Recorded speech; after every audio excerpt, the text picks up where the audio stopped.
A lot of people are afraid of failure, not only because failure hurt, but because failure seems to say something personal, something permanent, something humiliating. It feels like proof that you were not good enough, proof that you moved too soon, proof that you were unrealistic, proof that you should have stayed more. That is why so many people do not only dislike failure, they fear risk. They avoid it, they build their entire life around staying away from it. They hesitate to start, they delay taking risks, they stay silent when they should speak. They remain in comfortable situations that no longer help them grow. They hold back from new work, new challenges, new responsibilities, new dreams because somewhere deep down they believe something dangerous.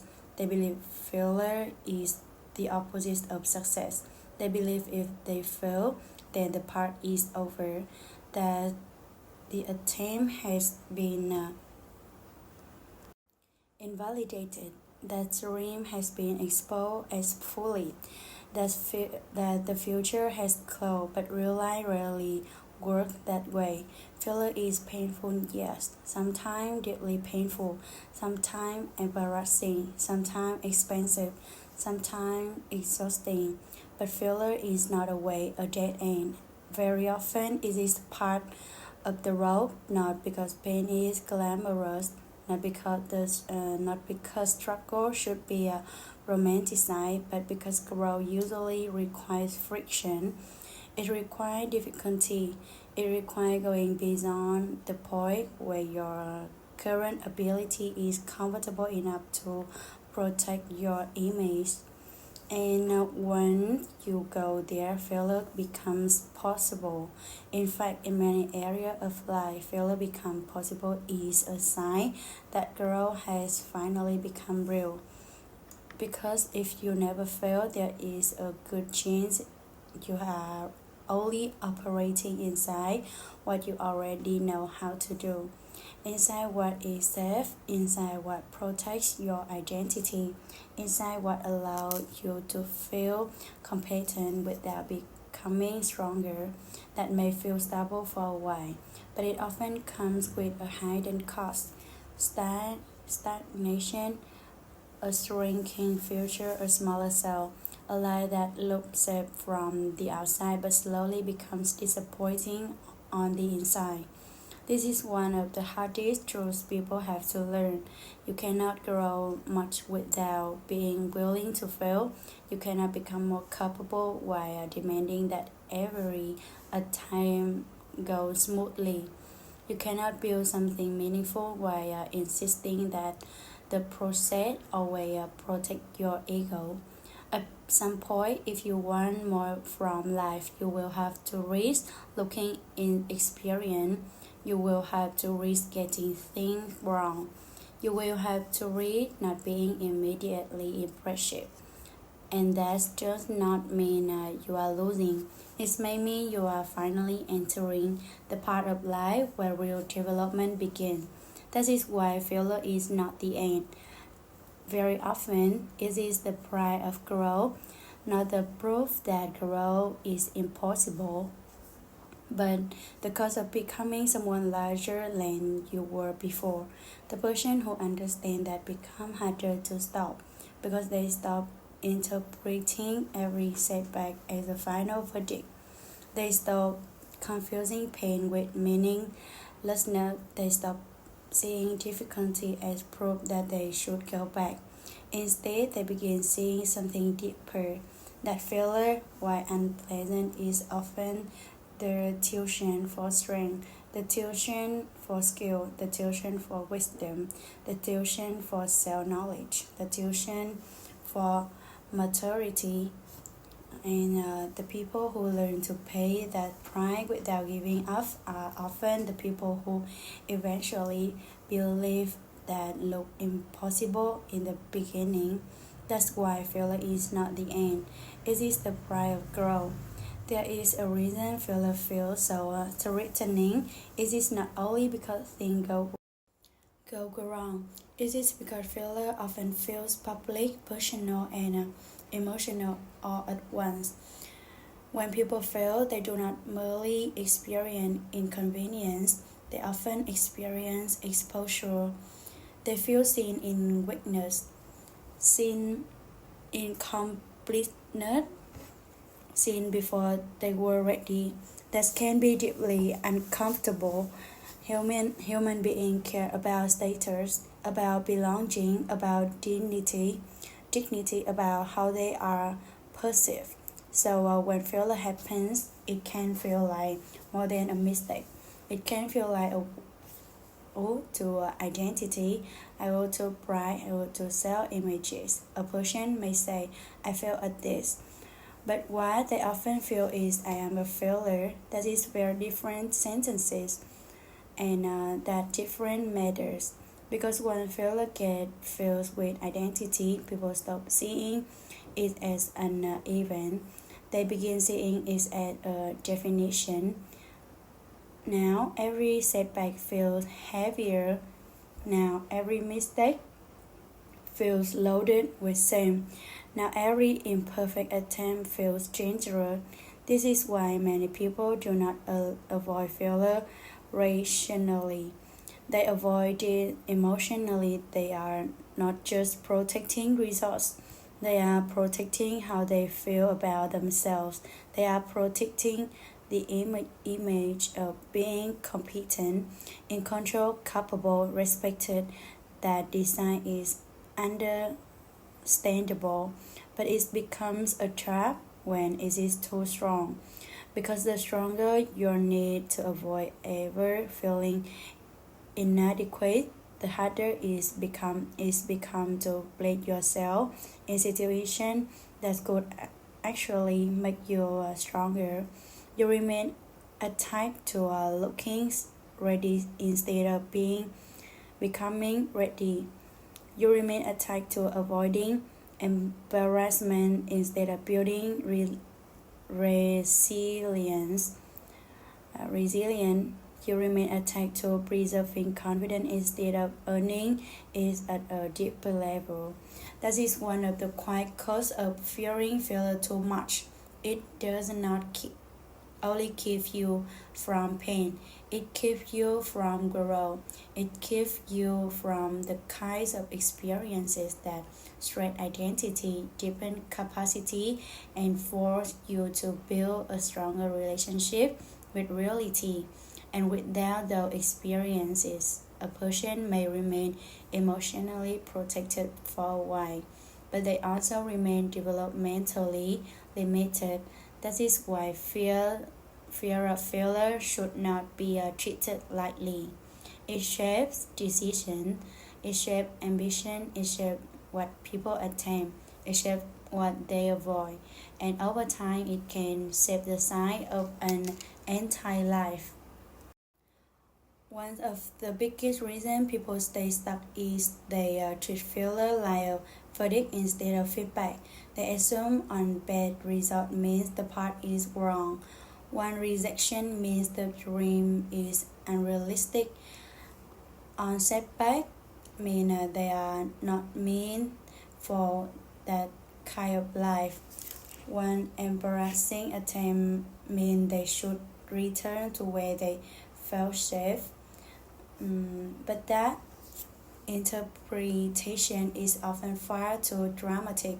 Failure usually tells you something, but it does not always tell you what insecure thinking claims it tells you. It may tell you that your method needs work, that your timing was off, that your preparation was incomplete, that your assumptions were weak, that your skill level is not yet high enough, that your patience is thinner than you thought, that your current strategy cannot carry the weight of your current goals. Those are useful lessons, sometimes painful, but useful. What failure does not automatically mean is that you are permanently disqualified. Yet that is exactly how many people interpret it. They feel happens, and immediately the mind begins writing a story, a heavy story, a total story, a story filled with words like away, never, impossible, not good enough. The story hurt more than the event itself, because events part, but interpretation linger. The failed project may end. The rejected application may be over, the awkward performance may be finished, but the meaning you attach to it can shape your next 5 years. That is why mature people learn to separate outcome from identity. They learn to ask better questions, not what does this prove about my work, but that's what is this showing me about the process. Now should I be as harm of myself, but what needs to be improved. Not is this the end, but what part of me is being asked to grow here. The question do not remove pain, but they turn pain into information, and information is powerful because the person who can extract instruction from failure becomes much harder to defeat than the person who can only feel insulted by it. This is one of clearing differences between people who keep building and people who keep retreating. One group interpret failure as identity damage. The other interpret it as development pressure.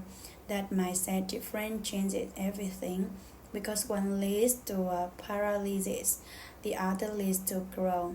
A life with no failure may sound ideal, but in many cases, it is not a sign of strength. It is a sign of caution, a sign of control exposure, a sign that a person is staying inside what is already manageable, inside what already fits their ability, inside what protects their image. Uh, that may feel wise, and sometimes in certain seasons caution is necessary, but if caution become a way of life, growth become very limited. Because growth requires tension, it requires entering space where your current self is not fully enough yet. Mm, where your knowledge is incomplete, your confidence is dated, your habit is exposed. Your weakness become invisible, that is uncomfortable, but that discomfort is often the exact environment where development begins. A person who never risks failure often never asks enough of themselves. They do not take on work that stretches their skill. They do not speak before they feel fully polished. They do not attempt things that could reveal gaps. They do not have they do not leave room where they are already comfortable. So yes, they may feel lost, but they may also grow lost. That is a serious trait. But the absence of failure does not always mean the presence of progress. Sometimes it just means the presence of avoidance. Mm, this is why you have to be careful with what feels safe. Safe can be useful, but safe can also become a prison made of predictability, a prison made of preserving self-image, a prison made of not wanting to be seen learning, a prison made of always choosing the option where you already know how to look competent, and over time that prison quietly shrink your future.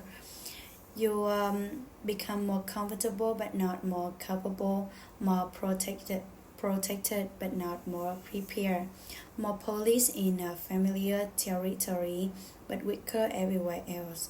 This is why some degree of failure is not only normal, it is evidence that you are attempting something bigger than your current level can guarantee, evidence that you are no longer demanding certainty before action, evidence that you are putting growth above image that matter, because image can make you look strong, but only growth makes you strong, and growth usually chases of pride.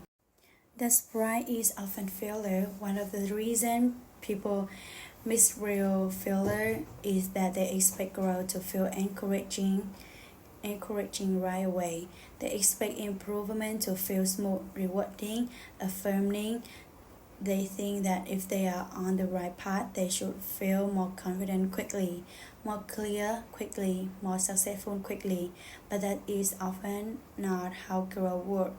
Growth usually gets messier before it gets cleaner, harder before it gets easier, more humbling before it becomes more empowering.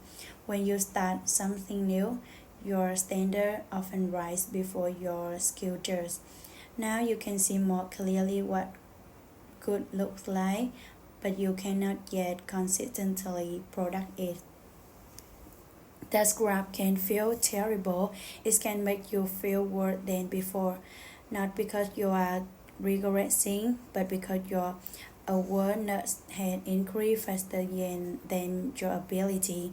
It happened in writing, in business, in leadership, in communication, in fitness, in emotional maturity, in almost every meaningful domain. At first, progress may not feel like confidence. It may feel like awareness, like uncertainty, like clumsiness, like repeated mistake, like seeing your limitations in clear detail than ever before. That is a very difficult phase because it looks nothing like the glamorous image people have of growth, but it's the real world. It is the state where illusion begin dying and reality begin teaching. That is why failure often appear near the beginning of a new level. You are trying to operate beyond the range of your old self. Of course things will wobble. Of course you will think misjudged. Of course you will struggle. The problem is not the struggle. The problem is when people interpret the struggle as evident.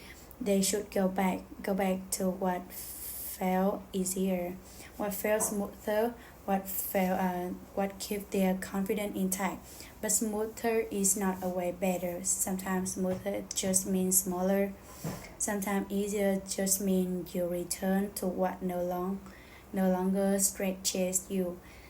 This is why major people learn to respect the ugly state of growth, the state where the work feels real, but the result uneven, the state where the effort is sincere, but the output is disappointing, the state where failure is frequent enough to embarrass the ego.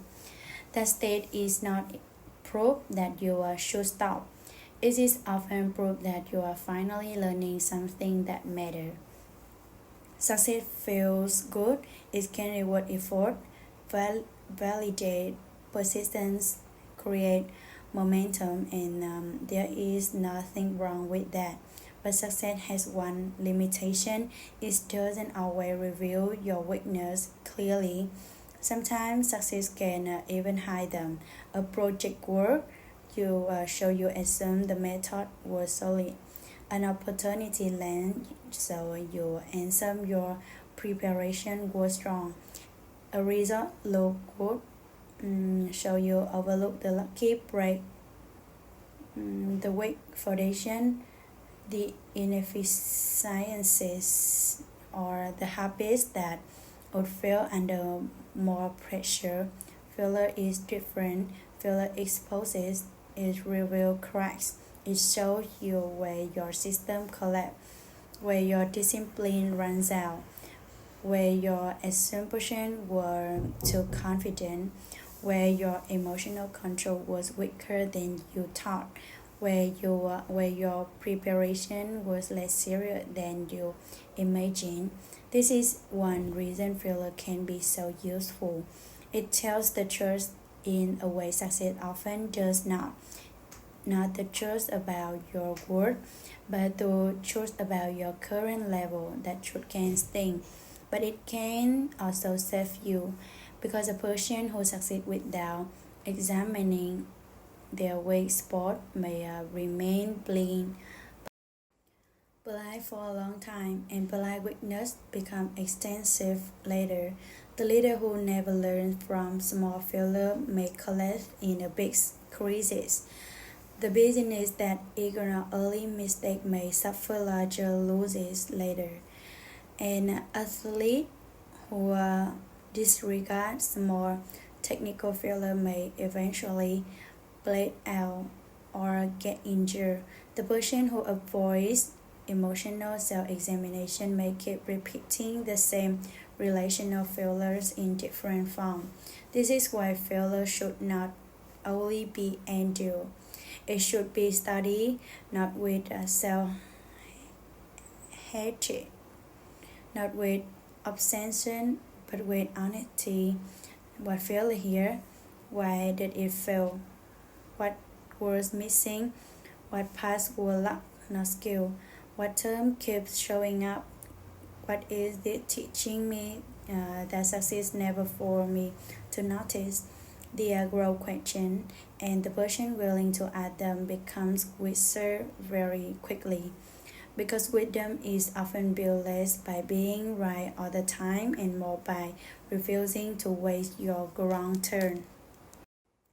Failure becomes destructive mostly when it is ignored, denied, and personal or personalized, but when it is examined carefully, it becomes one of the best teachers in life. A brutal teacher sometimes, an uncomfortable teacher, but a teacher nonetheless, and some lessons only become visible after something breaks.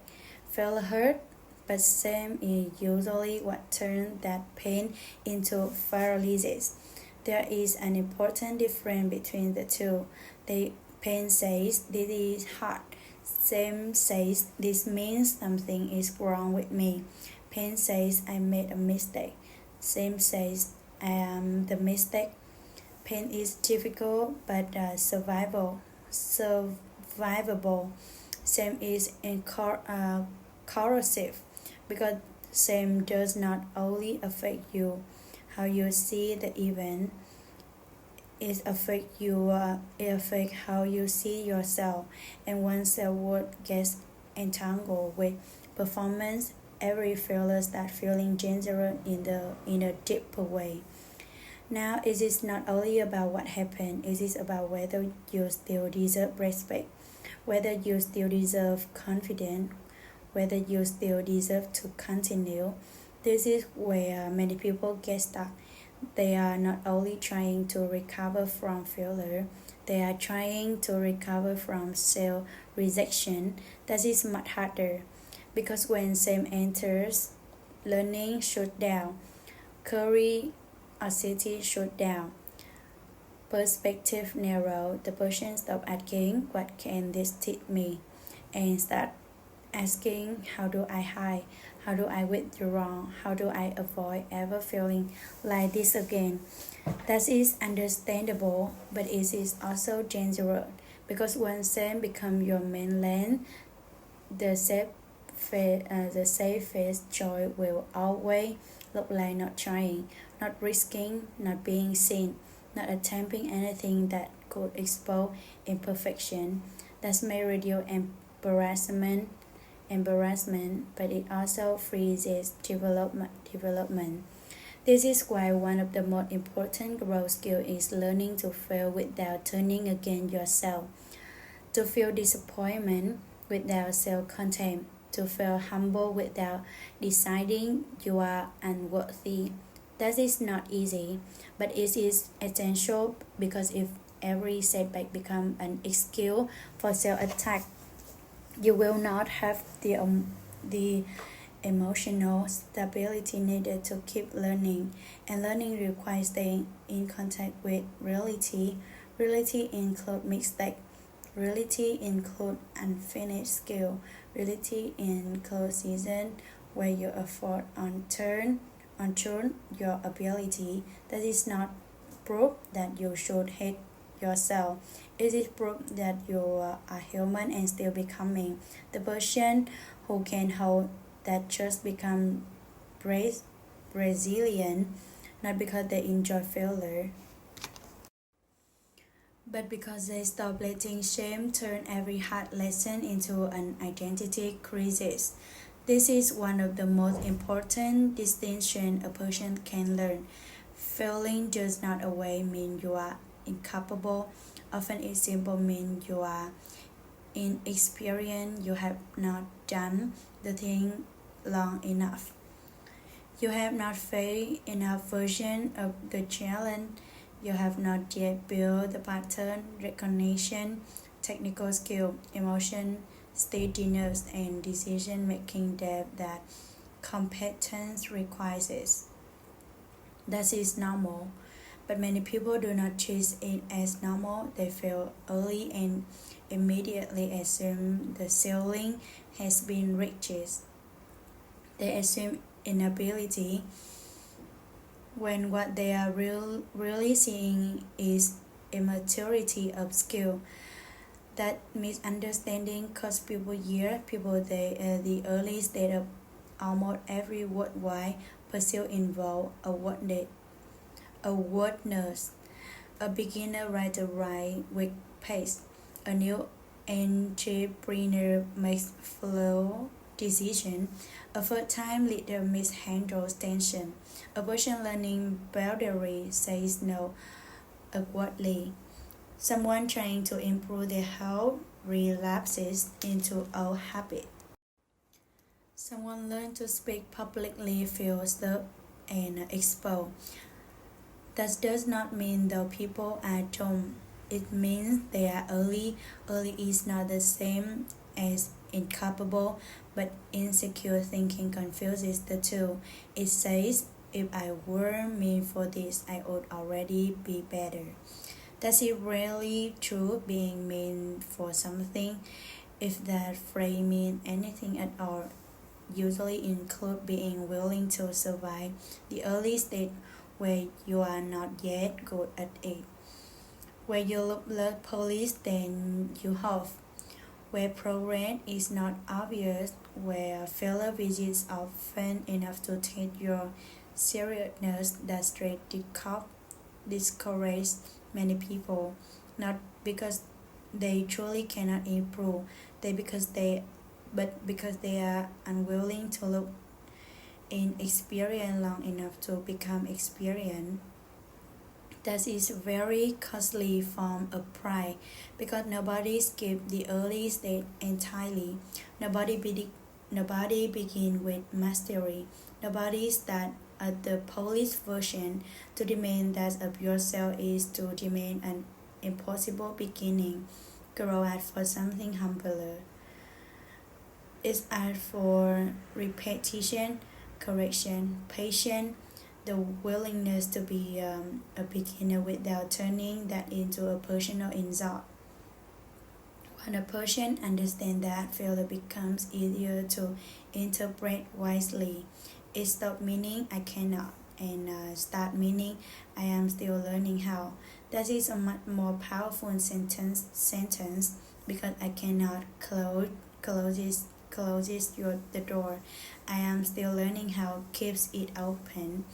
People often say failure builds resilience. That is partly true, but not automatically. Failure does not make everyone stronger. Sometimes it makes people more afraid, more withdrawn, more defensive, more cynical, more cautious in an unhealthy way. The difference lies in what the person does after failure. Do they stay in the lesson or do they flee from it? Resilience is not created by pain alone. It is created by pain mixed with reflection, adaptation, and return. A person fails, they pause, they grieve the disappointment, they examine what happened, they adjust the method, then they try again. That process builds strength, not because the pain itself were magical, but because they remain in relationship with reality long enough to grow to rule it. Another person fails, they feel embarrassed, they shut down, they never examine the pattern, they never return, they They simply add the event to a private list of reasons they should stay small. That does not build resilience, that builds avoidance. The matter because many people assume hardship automatically makes people mature. It does not. Hardship can deepen people, but it can also harden them or shrink them. They only develop when a person is willing to stay on it inside the hardship. To add, what is it asking of me? Not just how do I escape ever feeling this again.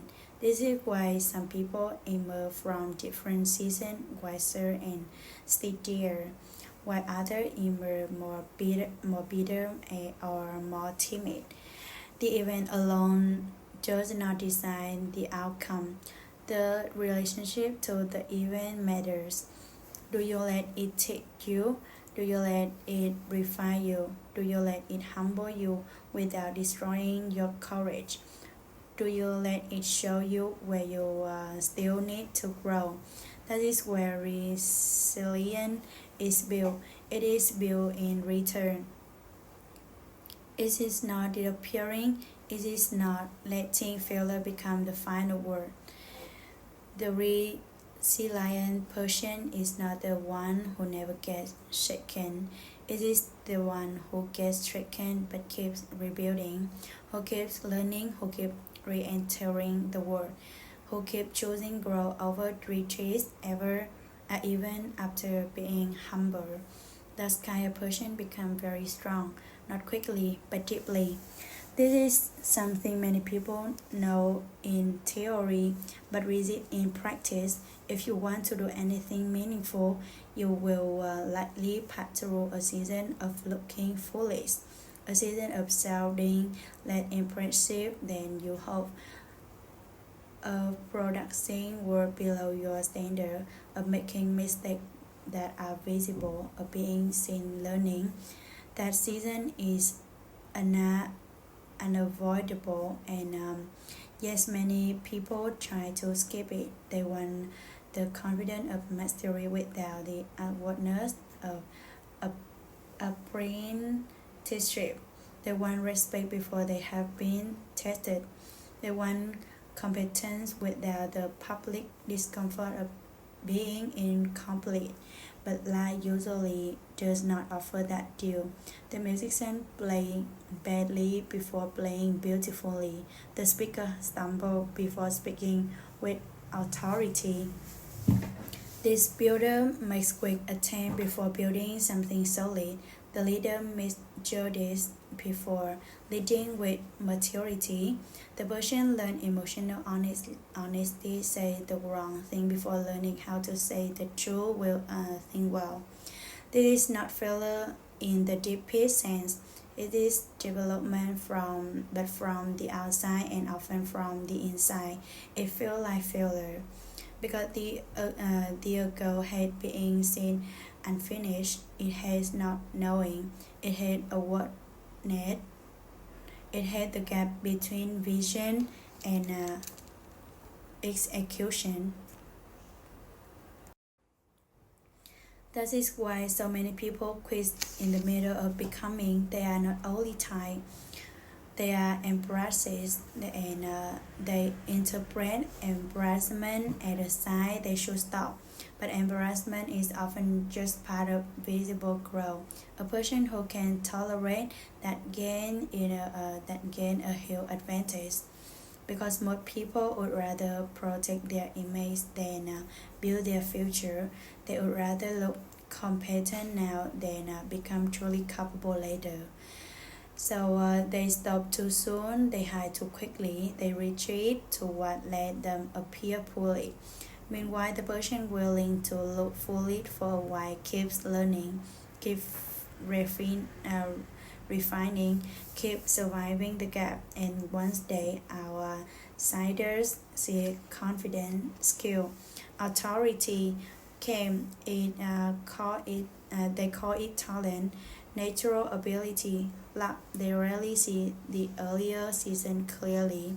The season of awareness, the season of misstep, the season of invisible imperfection. But the season was not waited. It was the furnace. That is where the person was made. Failure is not one thing, it changes meaning depending on where it happened. In work, failure often teaches you about preparation, system, consistency, humility, and skill. A missed deadline may reveal poor planning, a weak performance may reveal shallow mastery. A failed project may reveal unclear communication, bad assumption, or lack of endurance. Painful, yes, but instructive in how failure often teaches you about sustainability. A routine that collapsed may reveal that is were built on intensity, not discipline. A repeat relapse into our habits may reveal emotional trigger you never address it. A cycle of all or nothing behavior may reveal that your plan flatter your ego more than it support your life. Again, painful but useful in relationship. Failure often teaches about self-awareness, boundary, communication, emotional maturity, and what you still do not understand about yourself. A conflict that escalates may reveal defensiveness. A pattern of choosing the wrong people may reveal unhealthiness. A breakdown in truth may reveal avoidance, dishonesty, or inability to stay present in discomfort. The lesson often hurts most of all because they taught the hurt, but they also reveal some of the deepest growth neither person can face. The key point is the failure is never pleasant, but its meaning changes with the domain. That is why blanket conclusions are so unhelpful. A failed business attempt does not mean you are broken as a human being. A failed routine does not mean it simply is impossible for you. A failed relationship does not mean you are unlovable. A kind of failure must be read carefully. What is the area teaching me specifically? What pattern belong to this domain? What skill is missing here? What emotional immaturity is being exposed here? What failed belief is being challenged here? These are careful questions, and careful questions matter because careless interpretation creates needless suffering. If you fail in one area and turn it into a total judgment of yourself, you multiply the damage. But if you let it failure teach in its own language, growth becomes much more possible. You start seeing life more clearly, less dramatically, more honestly, and honesty is one of the greatest allies of growth.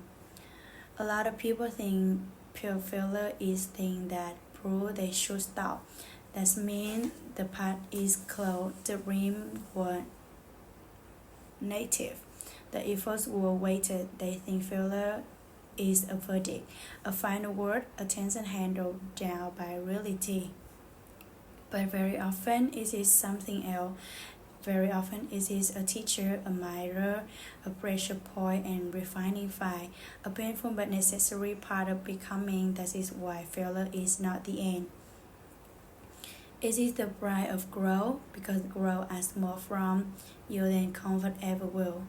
It asks for humility, for correction, for the willingness to be seen unfinished, and for the courage to continue after disappointment, for the strength to let reality hit you without deciding reality had rejected you. That is not easy. It may be one of the hardest things a person ever learned, but it's also one of the most liberating because when you stop treating failure like the end of your story, you become freer to live, freer to try, freer to learn, Freer to build, freer to enter room where you are not yet the strongest person, freer to attempt work that reaches your current level, free to survive awkwardness, setback, correction, and long season of imperfect progress without collapsing into shame. Does freedom matter? Because a meaningful life is really built by people who never fail. It is built by people who fail, learn, adapt, and continue. By people who stop protecting image more than grow. By people who stop demanding that the path be smooth before they commit.